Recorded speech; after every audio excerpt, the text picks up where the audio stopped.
우리 학창 시절에 우리 많은 학생들이 읽는 그리스 희곡, 그리스 신화에 보면 여러 인물들이 나오는데 그 중에 오디세우스라고 하는 인물이 굉장히 중요한 역할을 합니다. 오늘 우리 성가대에서도 주와 같이 길 가는 것이라고 하는 찬양을 불러주셨는데요.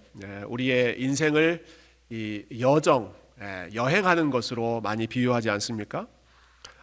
특히 그리스 시곡에 나오는 오디세우스라고 하는 인물이 우리의 삶에 일어나는 여러 가지 그 인생의 여정을 잘 보여주는 한 인물로 소개가 됩니다. 트로이 전쟁이라고 하는 굉장히 유명한 전쟁을 승리로 이끌었던 사람이 이 오디세우스이죠. 그런데 이 오디세우스에게 전쟁에서 승리하는 것보다 더 힘든 일이 전쟁을 마치고 집으로 돌아오는 길이었습니다. 그 여정에 얼마나 많은 위험과 유혹과 고비가 많았는지 모릅니다. 배를 타고 집으로 돌아오는 길에 만났던 수많은 위험 가운데 하나는 세이렌이라고 하는 섬을 지나는 것이었습니다. 이 세이렌이라는 단어에서 우리가 잘 아는 사이렌, 경보, 위험을 알리는 그런 경보라는 단어가 나왔는데요. 이 세이렌이라고 하는 섬을 지나갈 때에는 그 섬으로부터 아주 아름다운 목소리가 들렸습니다. 세이렌 섬의 요정들이 노래를 하는 목소리가 너무너무 아름다워서 그 주변을 지나가다가 그 선원들이 그 소리를 더 잘 들어보려고, 그 노래소리를 더 가까이에서 들으려고 접근합니다. 또 접근하고 또 접근하고, 그러다가 그 섬 가까이에 접근하게 되면 이 요정들이 돌변해서 배를 부서뜨리고 그리고 그 뱃사람들을 해치워버리는 굉장히 아름다운 목소리를 가지고 있지만 아주 잔인한 그러한 캐릭터가 이 세이렌 섬의 요정들이었습니다. 오디세우스가 이 위험을 알았습니다. 그래서 이 세이렌 섬을 지나가려고 할 때 자기 부하들에게 명령을 내립니다. 너희들은 모두 다 귀를 막아라. 귀마개로 밀랍으로 귀를 꽁꽁 채워서 아무 소리도 들리지 않게 귀를 막습니다. 그리고 본인은 그 배의 돛대 가운데 있는 그 큰 돛대에 내 몸을 밧줄로 꽁꽁 묶어라, 이렇게 지시를 내립니다. 그래서 아무리 소리가 들려도 내가 아무리 저 소리에 이끌려서 가고 싶어도 내 몸이 묶여서 가지 못하도록 그렇게 조치를 취하라라고 하는 것이죠.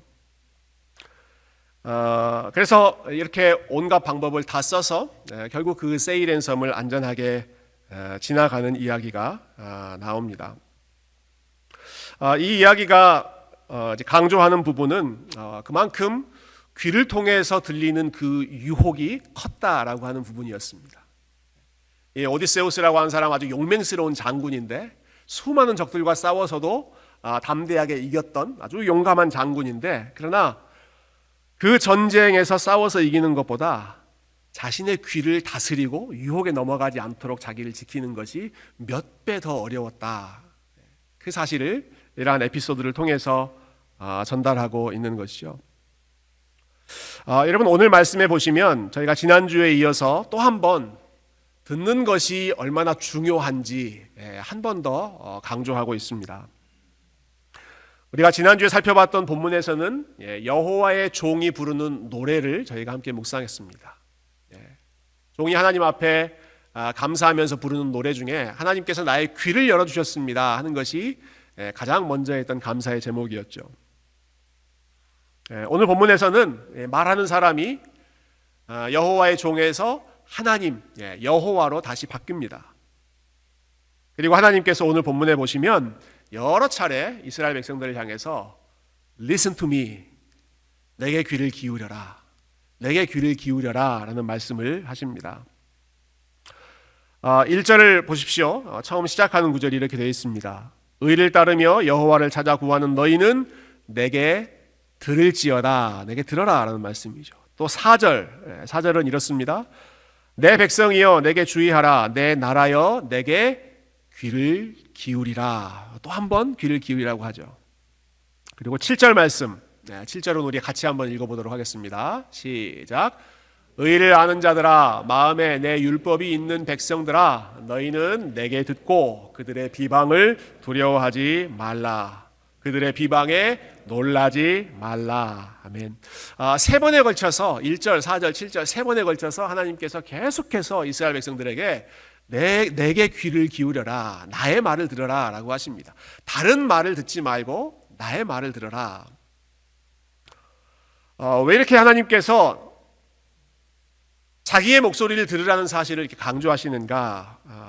지금 이스라엘 백성들이 처한 상황이 그 주변에서 들리는 여러 가지 잡다한 소리 때문에 유혹에 넘어가기 쉽고 마음이 빼앗기기 쉬운 그런 상황 가운데 있었기 때문입니다. 마치 오디세우스가 지나갈 때 세이렌 섬의 그 요정들이 아주 다양한 목소리로 그의 마음을 빼앗으려고 했던 것처럼 이스라엘 백성들의 주변에 그들의 귀에 수많은 소리가 들렸습니다. 어떤 소리가 들렸는가? 여러분 7절을 다시 보시면 하나님께서 이렇게 말씀하시죠. 너희는 내게 들어라 라는 말씀, 그렇게 요청하시는 동시에 그들의 비방을 두려워하지 말라, 그들의 비방을 놀라지 말라, 이런 말씀을 덧붙이십니다. 즉 지금 이스라엘 백성들은 여러 사람들 주변에서 들리는 비방의 소리에 노출되어 있었습니다. 그의 귀가 여러 가지 비방, 그들의 마음을 흔들리는 소리에 드러나 있었습니다. 오늘 본문에 보시면 지금 이 말씀을 듣는, 하나님의 말씀을 듣는 사람들은 하나님의 부르심을 따라서 믿음으로 순종해 보려고 하는 사람들입니다. 1절에는 의를 따르며 여호와를 찾아 구하는 너희는 내게 들을지어다 이렇게 나와 있고요. 조금 전에 읽었던 7절에도 의를 아는 자들아, 마음에 내 율법이 있는 백성들아 이렇게 부르십니다. 즉 하나님의 의를 사모하고 있고 하나님의 말씀대로 살아보려고 하고 있고, 특히 이 이사야 51장 이 예언의 컨텍스트를 생각해 본다면 오랫동안 바벨론 생활하다가 하나님의 은혜로 해방의 그 기쁨을 맛보고 원하는 사람, 하나님을 예배하는 예루살렘으로 돌아가서 성전을 다시 짓는 그 일에 열심히 있는 사람들은 돌아가라 내가 너와 함께 하겠다라는 이 부르심에 순종하려고 하는 그러한 사람들입니다. 그런데 이 사람들의 귀에 자꾸 현실적인 목소리가 들립니다. 믿음으로 바벨론을 떠나서 시온까지 예루살렘까지 전진하려고 하는 이 사람들의 주변에 자꾸 사람들의 소리, 오늘 본문에 사람들의 비방이라고 들리는 그러한 소리들이 들리기 시작합니다. 예를 들면 이런 소리이죠. 눈에 보이는 현실을 좀 생각하라는 것입니다. 아니 이 바벨론에서 저 먼 시온까지, 이 풍요로운 땅에서 저 황폐한 땅까지 그 긴 거리, 그 광야, 사막, 이 위험한 거리를 어떻게 다 헤쳐가려고 하는 것입니까? 너무 무모한 도전 아닙니까? 하는 그러한 소리가 사람들의 귀에 들렸습니다. 또 이런 소리도 들렸을 것입니다. 설령 운이 좋아서 그 여정을 다 마치고 예루살렘 시온 땅에 도착한다고 하더라도 시온은 지금 다 황폐해져 버렸는데, 수십 년 전에 망해버리고 아무것도 남아있지 않는 폐허가 된 땅인데 거기서 어떻게 새롭게 시작할 수 있겠습니까? 그 가는 여정도 힘들고 도착지에서 새롭게 시작해야 되는 그 삶도 아주 고단한 인생, 막막한 현실이 기다리고 있기 때문에 이러한 현실적인 부분들을 이야기하면서 사람들의 마음, 특별히 하나님의 뜻에 순종하려고 했던 사람들의 마음이 자꾸 약해지는 것입니다. 믿음이 약해지고 두려워지기 시작하고 하나님의 부르심보다는 눈앞의 현실을 더 많이 생각하게 만드는 그러한 상황 속에 노출되어 있는 것이죠. 그래서 하나님께서 이렇게 두려워하고 놀람 속에 있는 이스라엘 백성들을 다시 한번 나에게 너의 귀를 집중해라 라고 말씀하십니다.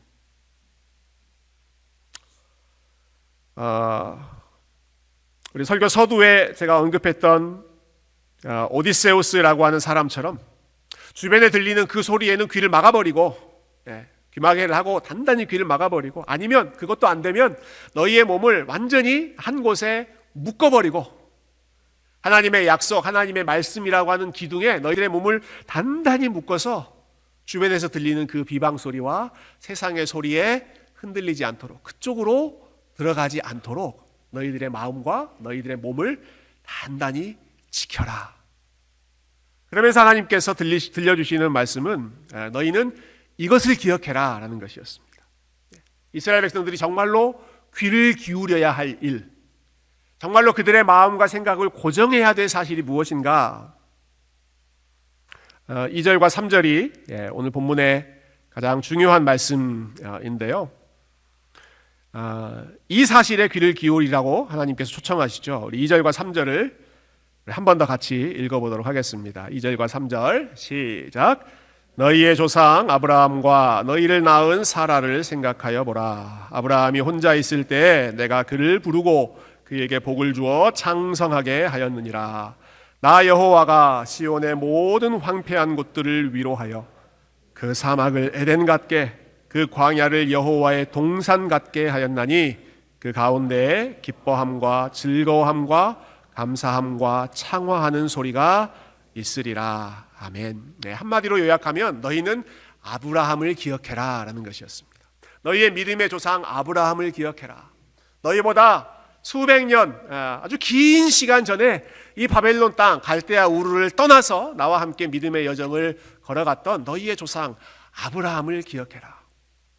그런데 아브라함이 어떤 상황에서 믿음의 여정을 시작했는지 그것을 기억해라. 하나님께서 이렇게 말씀하십니다. 아브라함이 처음 나를 만났을 때, 믿음의 여정을 시작했을 때 아브라함은 혼자였다. 아브라함은 혼자였다. 2절 말씀에 아브라함이 혼자 있을 때에 내가 그를 부르고 그에게 복을 주어 창성하게 하였느니라 말씀하시죠. 물론 그 옆에 사라가 있었습니다. 또 다른 가족들도 있었을 것입니다만은 혈혈단신, 의지할 것 없는 혼자만의 그 외롭고 무방비한 상태 가운데 하나님께서 아브라함을 부르셨고 하나님께서 아브라함을 만나셨고 너 나와 함께 가자라고 초청하셨다는 것입니다. 여러분, 그때 아브라함에게 아무것도 없을 때 하나님께서 아브라함을 향해서 내가 너를 복의 근원이 되게 하겠다 말씀하셨고 내가 너를 통해서 큰 나라를 이루겠다라고 약속하셨습니다. 당시 아브라함의 상황을 보면 여러분, 이 약속은 너무너무 현실성이 없어 보였습니다. 아브라함은 혼자였고 사라는 자녀를 낳을 수 없는 그러한 상태의 여인이었습니다. 아브라함과 사라는 오랫동안 익숙했던 삶의 환경을 떠나서 한 번도 가보지 않은, 전혀 알지 못하는 새로운 곳으로 향해야 했습니다. 하나님께서는 아브라함과 사라를 향해서 너희는 나만 믿고 따라와라 라고 말씀하시지만 그러나 그들의 눈앞에 펼쳐져 있는 현실은 여러모로 봤을 때 막막하고 답답했던 것이죠. 그러나 여러분, 아브라함의 인생이 결국 어떻게 되었습니까? 여러분, 아브라함의 인생이 마침내 어떠한 열매를 맺게 됩니까? 아브라함이 걱정하고 주변 사람들이 걱정하던 대로 아브라함의 인생이 펼쳐졌습니까? 아니면 하나님께서 아브라함에게 주신 약속대로 그 인생이 펼쳐졌습니까? 아브라함의 걱정대로 됐습니까? 아니면 하나님의 약속대로 됐습니까? 하나님의 약속대로 되죠. 하나님의 약속대로 아들을 얻고 하나님의 약속대로 땅을 얻고 하나님의 약속대로 시간이 흘러서 아브라함으로부터 시작된 그 한 가정이 큰 나라를 이루게 되지 않습니까?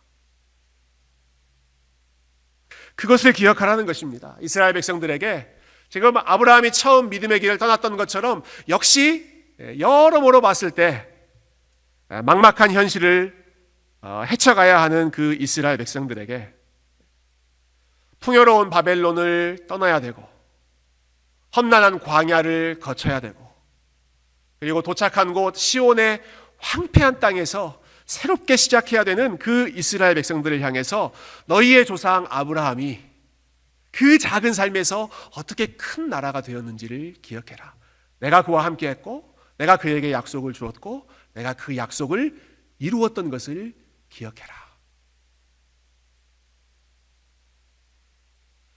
두려워하고 있는 이스라엘 백성들에게 하나님께서 너희는 나를 믿어라 라고 말씀하시면서 증거로 주셨던 그 예화가 바로 믿음의 조상 아브라함의 삶이었습니다. 아브라함과 함께 하셨던 하나님께서 아브라함의 후손으로 동일하게 그 믿음의 길을 걸어가는 모든 이스라엘 백성들에게 동일하게 함께 하시고 그들에게 주신 약속을 이루시겠다는 것입니다.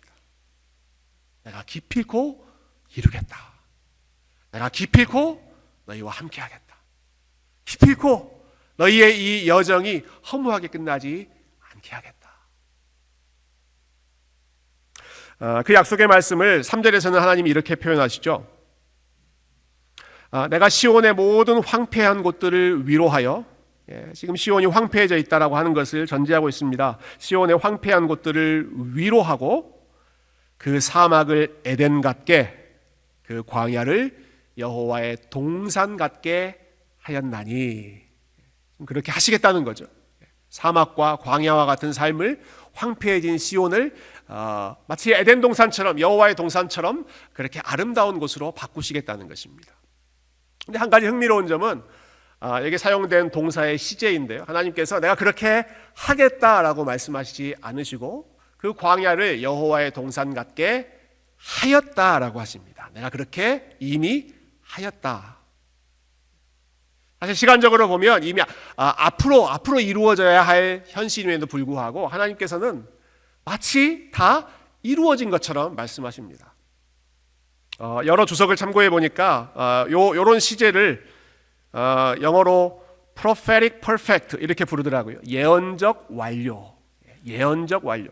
앞으로 이루어질 미래의 일이지만 그것이 단순히 wishful thinking, 그랬으면 좋겠다, 그렇게 소망하고 바라는 그러한 정도가 아니라 하나님의 타임테이블 안에서는, 하나님의 계획 안에서는 이미 이루어진 일이기 때문에 하나님께서 그것을 과거형으로 말씀하신다는 것입니다. 내가 광야를, 사막을 여호와의 동산같이 하였노라.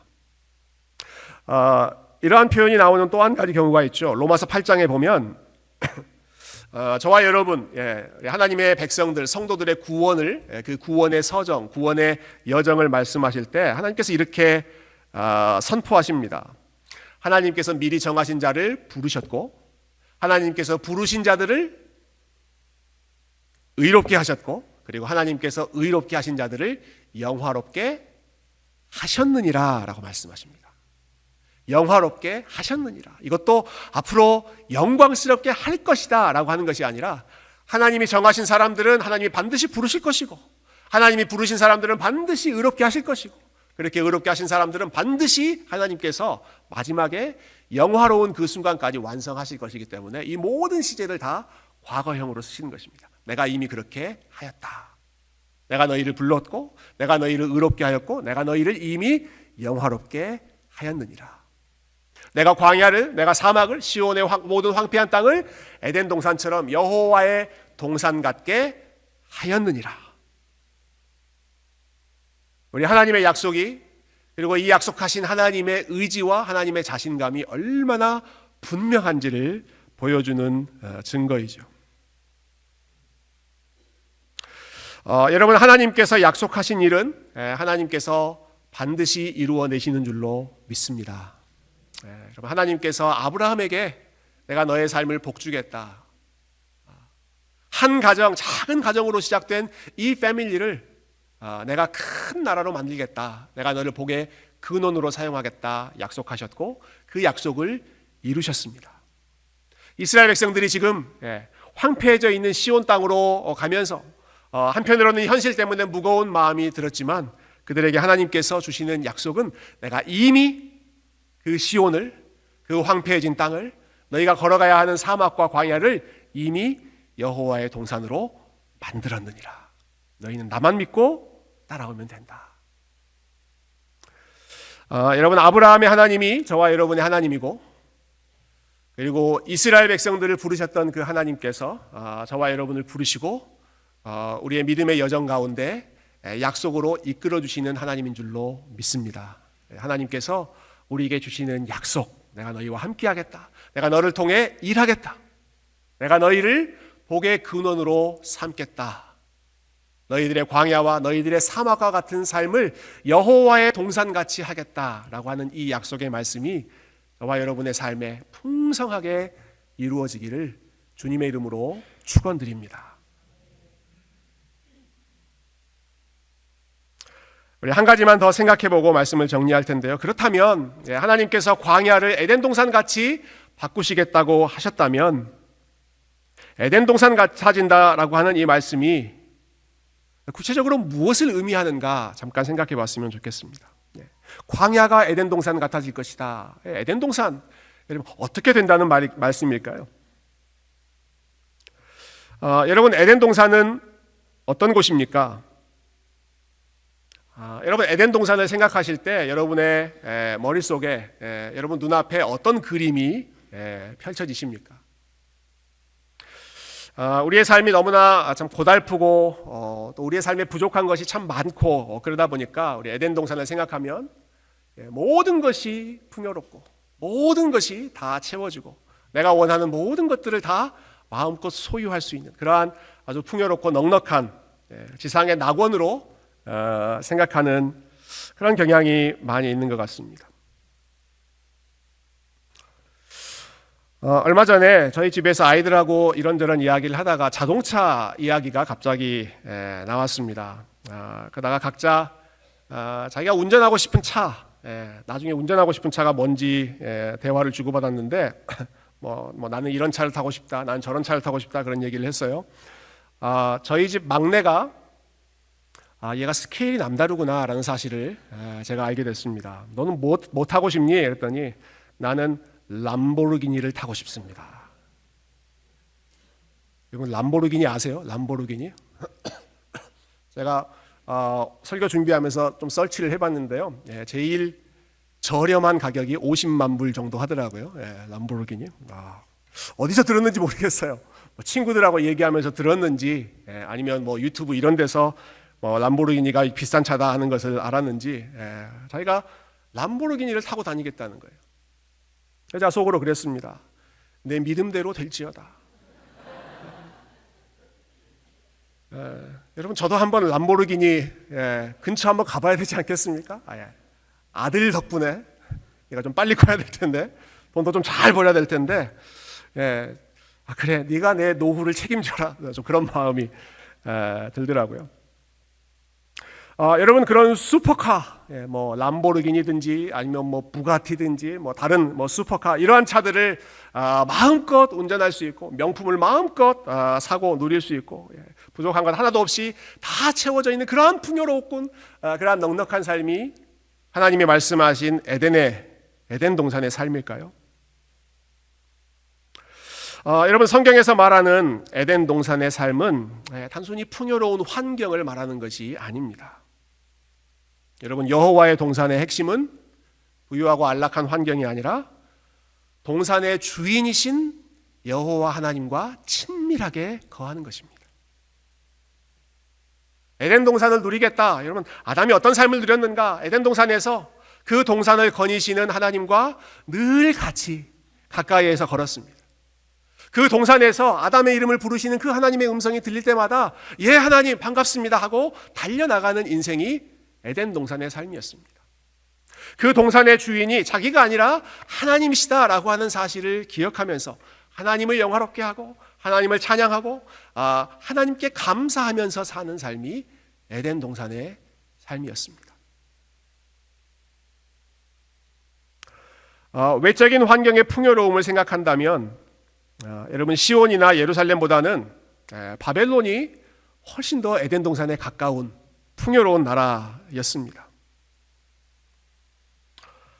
물론 하나님께서 아브라함에게 여러 복을 주셨습니다. 물질적인 복도 주셨고 또 실제로 이 아브라함 한 사람을 통하여서 수백만이나 되는 이스라엘이라고 하는 아주 큰 나라로 하나님께서 성장시키셨지만 여러분 그렇다고 하더라도 세상적인 기준으로 보면 아브라함의 나라 이스라엘보다 이집트가 훨씬 더 큰 나라이고 바벨론이 훨씬 더 큰 나라이고 그리고 로마 제국과 같은 그러한 제국들이 훨씬 더 큰 나라였습니다. 그런데 하나님께서 아브라함을 향해서 너의 삶이 위대하다.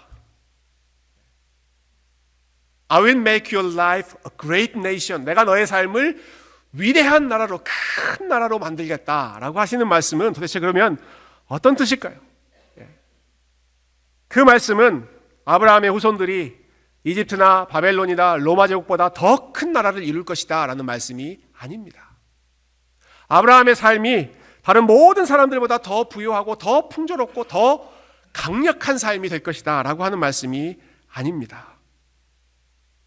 이 땅에서 많은 것을 누리기 때문에 풍요로운 삶이 아니라 약속을 주시고 그 약속을 지키시는 그 하나님을 알고 그 하나님과 누구보다 가까이 지냈던 삶이 아브라함의 삶이 될 것이기 때문에 그 아브라함의 삶을 가리켜서 마치 에덴 동산에서 하나님과 가장 친밀하게 거닐었던 아담처럼, 타락하기 전에 그 아담처럼 아브라함이 그와 같은 에덴 동산의 삶을 누리시기를 우리 하나님께서 원하셨고, 그리고 아브라함이 믿음으로 그 길을 우리 하나님과 동행했을 때 그의 삶이 복의 근원과 같은 삶이었고 그의 삶이 여호와의 동산과 같은 삶이 되었던 것입니다.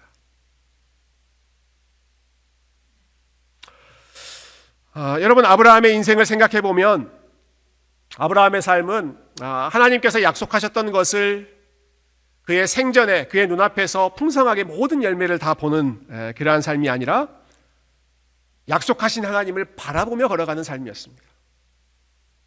하나님의 약속을 소망 가운데 바라보며 걸어가는 삶이었습니다. 하나님으로부터 큰 나라를 약속받았지만 그가 생전에서 보았던 것은 오랜 기다림 끝에 이삭이라고 하는 아들, 약속의 아들 한 명을 얻었고, 그 이삭도 오래 기다린 끝에 두 아들 에서와 야곱, 쌍둥이 아들을 얻었습니다. 아브라함이 돌아가셨을 때 그의 눈앞에 보였던 그 약속의 열매는 이삭과 에서와 야곱, 큰 나라의 조상이라고 불리기에는 너무나 작은 현실밖에 아브라함에게 주어진 것이 없었습니다. 여러분, 큰 나라가 되려면 아브라함과 사라 사이에 자녀들이 좀 많아지고 빨리빨리 낳고, 그의 자녀들도 많이 낳고 빨리빨리 낳고, 그래야 빨리 어떤 큰 나라의 소망이 보이지 않겠습니까? 근데 25년 기다렸다가 하나 낳고, 이삭 낳은 후에는 60년 기다렸다가 겨우 손자 둘 보고, 계속해서 기다리고 계속해서 인내하고, 사실 눈앞에 펼쳐진 그 현실의 열매라고는 지극히 적은 것에 불과했던 것이 아브라함의 현실이었던 것이죠.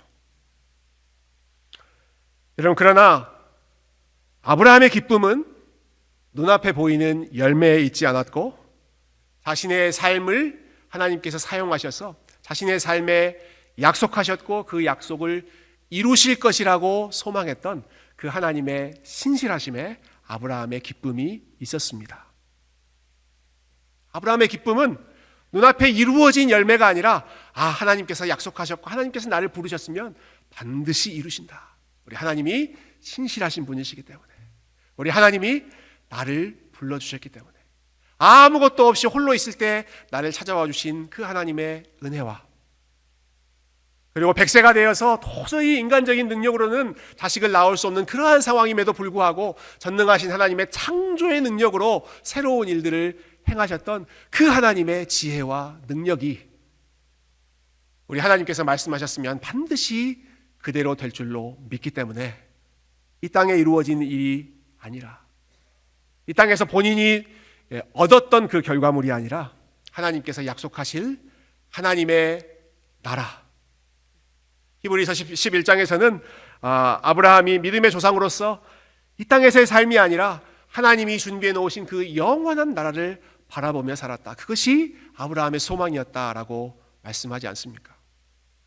그 하나님을 바라보고 그 하나님의 은혜를 누리고 그 하나님과 동행하고 그 하나님께서 나를 불러주셨고 그 하나님께서 나와 함께 해주신다는 이 사실이 가장 큰 기쁨이 되고, 비록 내 눈앞에 보이는 현실이 아주 작고 보잘것없는 것에 불과하지만 그러나 하나님께서 신실하신 분이기 때문에 반드시 이 모든 것을 아름답게 이루실 것이다. 그 신실하신 하나님이 아브라함의 유일한 위로가 되고 그 하나님 안에 거하고 그 하나님 안에서 예배하며 찬양하고 그 하나님을 의지하는 삶이 아브라함에게 가장 큰 만족이 되었던 것처럼 여러분, 이스라엘 백성들이 걸어가야 할 믿음의 길이 바로 이와 같은 길이었고, 그리고 저와 여러분 예수 그리스도 안에서 아브라함의 믿음의 후손이 된 저와 여러분이 함께 걸어가야 할 믿음의 모습 역시 이와 같이 우리 하나님의 약속을 신실하게 붙잡고 걸어가는 삶인 줄로 믿습니다. 여러분, 눈앞에 보이는 현실이 어떠한 상황이든지 간에 여러분이 지금 바벨론 갈대아 우르를 떠나야 하는 아브라함의 처음 순간처럼 두렵고 막막하고 앞이 보이지 않는 그러한 현실일지라도, 바벨론을 떠나서 다시 시온의 황폐한 곳으로 가야 하는 이스라엘 백성들처럼 무거운 그러한 마음에 있을지라도 이 시간 여러분의 귀에 들리는 현실의 목소리, 비방하는 소리에 귀를 닫고 우리에게 다시 한번 말씀으로 확신을 주시는 우리 하나님의 음성에 귀를 기울이시기를 소망합니다. 하나님께서 여러분들과 함께 하시고 여러분들의 삶을 통해 우리 하나님께서 큰 영광 받으시기를 확신하고 그러한 삶 살아가시는 저와 여러분 되시기를 주님의 이름으로 축원드립니다. 함께 기도하겠습니다.